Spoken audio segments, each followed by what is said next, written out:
Hi అండి. అందరికీ నమస్తే. Welcome back to our channel అమ్మ అభిరుచి. ఇవాళ రెసిపీ వచ్చేసి కాలీఫ్లవర్ అండ్ చికెన్ కర్రీ అండి. చాలా బాగా వచ్చింది టేస్ట్ అయితే.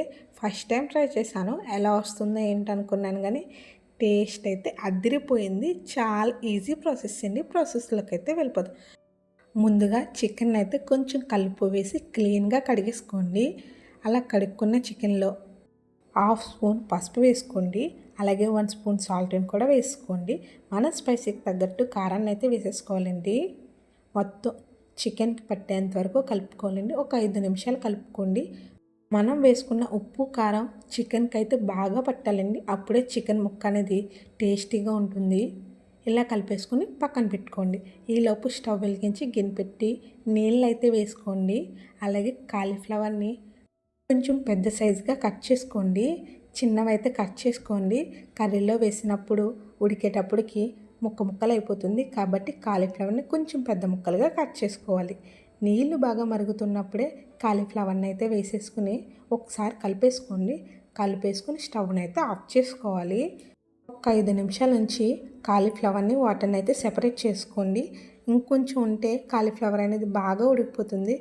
కర్రీలో కాలీఫ్లవర్ అనేది విడిపోతుందండి. కాబట్టి ఎక్కువ అవసరం లేదు, కొంచెం కుక్ అవుతే సరిపోతుంది. ఈలోపు ఒక గిన్నె పెట్టుకుని ఆయిల్ వేసుకోండి. ఆయిల్ కొంచెం ఎక్కువ వేసుకోండి నాన్ వెజ్ కర్రీలకి. ఇందులోనే 1 స్పూన్ షాజీరాని కూడా వేసుకోండి. అలాగే 2 పెద్ద సైజువి చిన్న ముక్కలుగా కట్ చేసుకున్న ఉల్లిపాయల్ని, పొడవు చీలికలుగా కట్ చేసుకున్న పచ్చిమిర్చిని కూడా వేసేసుకోవాలి. ఉల్లిపాయలు అయితే బాగా మగ్గిపోవాలండి. బాగా మెత్తగా అయిపోవాలి. అలా ఉల్లిపాయ ఉడికింది అనుకున్న తర్వాత ముందుగా కలిపి పెట్టుకున్న చికెన్ అయితే వేసేసుకోండి. ఈ చికెను తొందరగా ఉడకదండి. కాబట్టి చూసుకుని చికెన్ అనేది బాగా మెత్తగా ఉడికిందో లేదో చెక్ చేసుకోండి. అప్పుడే కర్రీ టేస్ట్ అనేది బాగుంటుంది. చికెను గట్టిగా ఉండడం వల్ల మనకు తినేటప్పుడు ఇబ్బంది కలుగుతుంది.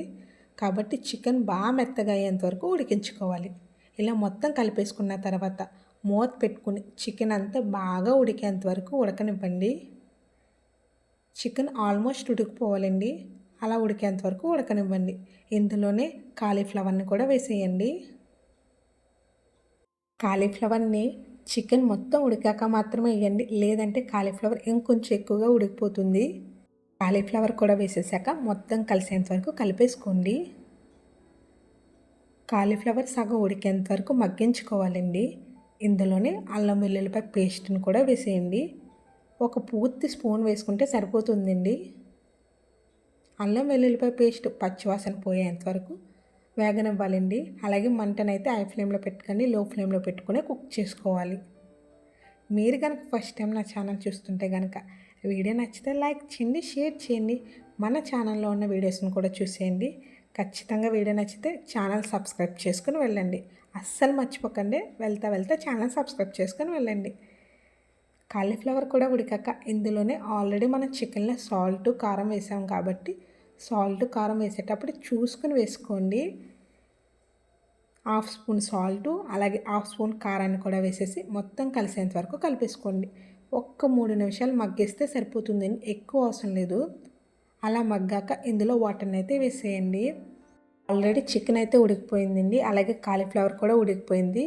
కాబట్టి వాటర్ని చూసుకొని వేసుకోవాలండి. మనకి కావాలి అంటే కుక్కర్లో కూడా చేసేసుకోవచ్చండి. మూత పెట్టి లో ఫ్లేమ్లో ఒక్క 3 విజిల్స్ వస్తే సరిపోతుందండి. చికెన్ అనేది బాగా ఉడికిపోతుంది.